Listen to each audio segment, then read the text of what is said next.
Hello everyone. तो कैसे हैं आप सभी? आशा करता हूँ आप लोग अच्छे होंगे।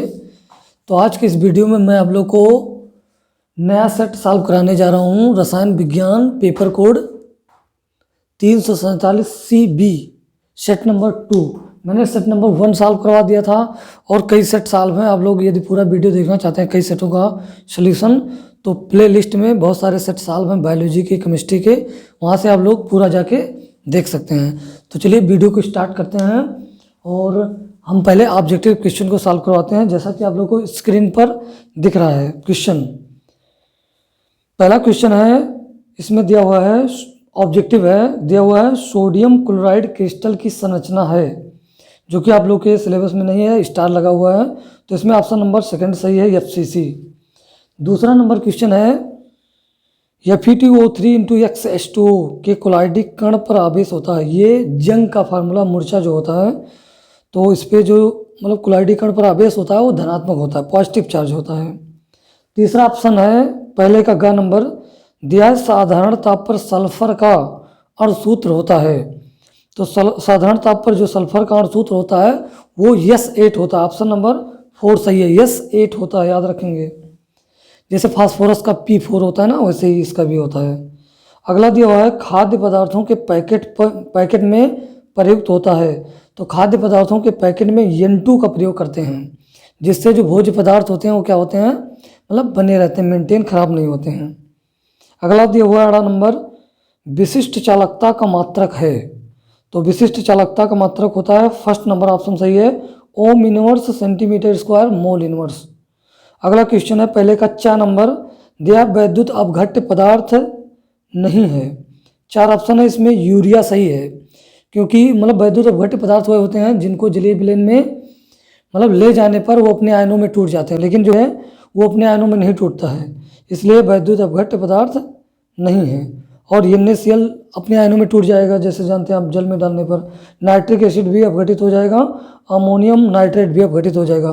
तो यूरिया अपघटित नहीं होता है, इसलिए ऑप्शन नंबर सेकंड इसमें सही होगा। अगला क्वेश्चन है, दूसरे का नंबर दिया 2 रागी तथा 2 विरागी कोलाइडी विलयन के नाम लिखिए। तो स्टार लगाओ, ये सिलेबस में नहीं है, मैं आप लोगों को वही कराऊंगा जो आप लोग के सिलेबस में होगा। दूसरे का नंबर, हार्डी सुलझे का नियम का उल्लेख कीजिए, ये भी आप लोग के सिलेबस में नहीं है। चलिए अगला नंबर क्वेश्चन देखते हैं, दूसरे का गा नंबर।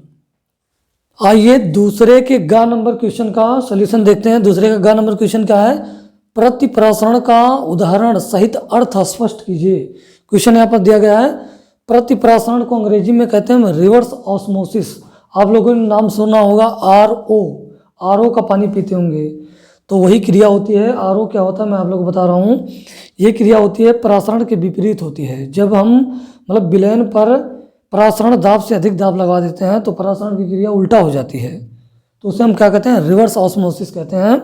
इसके द्वारा हम क्या करते हैं, समुद्री जल को शुद्ध करते हैं, मतलब समुद्री जल भी जो होता है उसको भी पीने योग्य बना सकते हैं। आइए समझते हैं, यहाँ पर लिखा गया मैटर, लिखा है, यदि प्रासरण दाब से अधिक दाब विलयन पर लगाते हैं तो विलायक के अणु अधिक सांद्रता से कम सांद्रता की ओर प्रवाहित होने लगते हैं। यह प्रक्रिया प्रासरण के विपरीत होती है, प्रासरण के विपरीत होती है, इसीलिए इसे प्रतिप्रासरण, रिवर्स ऑस्मोसिस, या इसे शॉर्टकट में RO कहते हैं। और उदाहरण में दिया हुआ है, इसका उपयोग समुद्री जल को पीने योग्य बनाने में किया जाता है, अशुद्ध जल को शुद्ध करने में किया जाता है। फिगर में आप लोग देख रहे हैं, प्रासरण क्रिया क्या होती है, इसमें क्या होता है, शुद्ध विलायक के अणु कम सांद्रता वाले विलयन से अधिक सांद्रता वाले विलयन की ओर अर्धपारगम झिल्ली में से होकर स्वयं प्रवाहित होते हैं। SPM मतलब अर्धपारगम झिल्ली। और प्रतिप्रासरण क्या होता है, जब हम विलयन पर अधिक दाब लगा देते हैं, प्रासरण से ज़्यादा मतलब अधिक दाब लगा देते हैं, तो ये क्रिया उल्टा हो जाती है। जैसे इधर से इधर जा रहा है, अभी विलायक के अणु इधर जा रहे हैं और इधर इस पर ऊपर से दाब लगा देंगे तो विलयन के अणु किधर आने लगेंगे, इधर आने लगेंगे। तो यही क्रिया क्या कहलाती है, प्रतिप्रासरण या रिवर्स ऑस्मोसिस, या इसे अंग्रेजी में कहते हैं, सिंपल में कहते हैं RO कहते हैं। तो आशा करता हूँ आप लोगों को समझ में आया होगा। तो आप लोग इसका स्क्रीनशॉट ले लीजिए। आइए अगले नंबर क्वेश्चन का सलूशन हम लोग देखते हैं। जैसा कि आप लोगों को स्क्रीन पर दिख रहा है, स्क्रीन पर लिखा हुआ है, दूसरे का घ नंबर है, दिया है बेंजल्डिहाइड के नाइट्रीकरण, बेंजल्डिहाइड के नाइट्रीकरण में प्रयुक्त इलेक्ट्रोफाइल का नाम व सूत्र लिखिए। बेंजल्डिहाइड के नाइट्रीकरण में प्रयुक्त क्या लिखा है, इलेक्ट्रोफाइल का नाम व सूत्र लिखिए। तो इसमें जो इलेक्ट्रोफाइल यूज होता है वो नाइट्रोनियम आयन यूज होता है, नाइट्रोनियम आयन, जिसको हम लिखते हैं, फार्मूला लिखते हैं NO2 पॉजिटिव लिखते हैं, इसी को कहते हैं नाइट्रोनियम आयन। और ये बेंजल्डिहाइड के नाइट्रीकरण में प्रयुक्त इलेक्ट्रोफाइल है। इसको ऐसे भी हम लिख सकते हैं,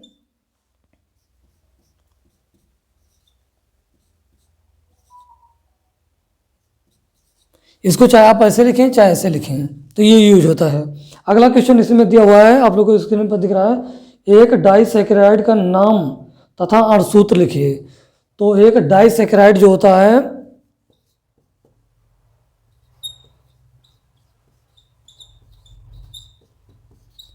जो डाइसैकेराइड होता है वो सुक्रोज होता है, सुक्रोज का फार्मूला क्या होता है, C12H22O11 होता है। ये क्या है, एक डाइसैकेराइड है, एक डाइसैकेराइड है और इसका फार्मूला क्या होता है, C12H22O11 होता है। इसको शॉर्टकट में हम चीनी भी कहते हैं, इसको सिंपल नाम होता है चीनी भी कहते हैं, इसको हम चीनी भी कहते हैं। ये एक प्रकार का क्या है, डाइसैकेराइड है। तो आशा करता हूँ हम लोग को समझ में आया होगा। आइए अगले नंबर क्वेश्चन का सलूशन हम लोग देखते हैं। तीसरे का नंबर है क्वेश्चन, आइए समझते हैं क्या कह रहा है। क्वेश्चन है, उपशासनयोजिक यौगिक तथा द्विकुलोण में अंतर स्पष्ट कीजिए। अंतर ज्ञात करना है, तो आइए अंतर को समझते हैं। इधर लिखा है उपशासनयोजिक यौगिक, इसे अंग्रेजी में कहते हैं कोऑर्डिनेशन कंपाउंड, या इसे जटिल यौगिक के नाम से भी इसे जानते हैं। और ये दूसरा है द्विकुलोण, इसे अंग्रेजी में कहते हैं डबल सॉल्ट। तो पहला अंतर दिया हुआ है, ये ठोस अवस्था व जलीय विलयन दोनों में अपनी पहचान बनाए रखते हैं। जो कोऑर्डिनेशन कंपाउंड होते हैं वो ठोस और मतलब जलीय विलयन दोनों में अपना स्टेबिलिटी बनाए रखते हैं, जबकि द्विकुलोण जो होते हैं ये केवल ठोस अवस्था में अपनी पहचान बनाए रखते हैं, केवल ठोस अवस्था में। जलीय विलयन में डालेंगे ना तो आयनित हो जाएगा। दूसरा नंबर दिया हुआ है, इसमें आयनिक बॉन्ड, कोवेलेंट बॉन्ड और कोऑर्डिनेट बॉन्ड तीनों प्रकार के बंध पाए जाते हैं।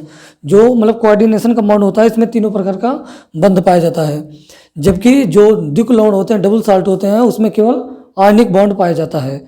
अगला नंबर है, यह सरल तथा जटिल दोनों आयनों में टूटता है। यह सरल तथा जटिल दोनों आयनों में टूटता है। ये देखो K4Fe का होल 6 पोटेशियम फेरोसाइनाइड है, इसको आयनित किया गया तो ये सरल आयन है, ये क्या है, जटिल आयन है। ये दोनों आयनों में टूट गया है। और इसमें दिया हुआ है, यह जलीय विलयन में केवल सरल आयनों में ही टूटता है। जो फिटकरी जैसे आप लोगों ने देखा होगा तो ठोस अवस्था में उसकी स्टेबिलिटी रहती है, बट उसको हम जलीय विलयन में जैसे डालेंगे, जलीय विलयन में फिटकरी को जैसे हम डालेंगे, ये 2K पॉजिटिव और 2Al ट्रिपल पॉजिटिव और ये SO4 डबल नेगेटिव आयन में टूट जाता है। इसे हम एलम के नाम से भी जानते हैं फिटकरी को। तो आशा करता हूँ आप लोग को जितना बताया गया वो समझ में आया होगा। आप लोग इसका स्क्रीनशॉट ले लीजिए और अपना नोट्स बना लीजिए, ताकि आप लोग के बोर्ड पेपर में अच्छे नंबर आ सकें। तो ऐसे इंटरेस्टिंग वीडियो के लिए आप लोग हमारे चैनल को सब्सक्राइब कर लीजिए। अब मिलते हैं नेक्स्ट वीडियो में, आप लोग पढ़ाई करते रहें। All the very best.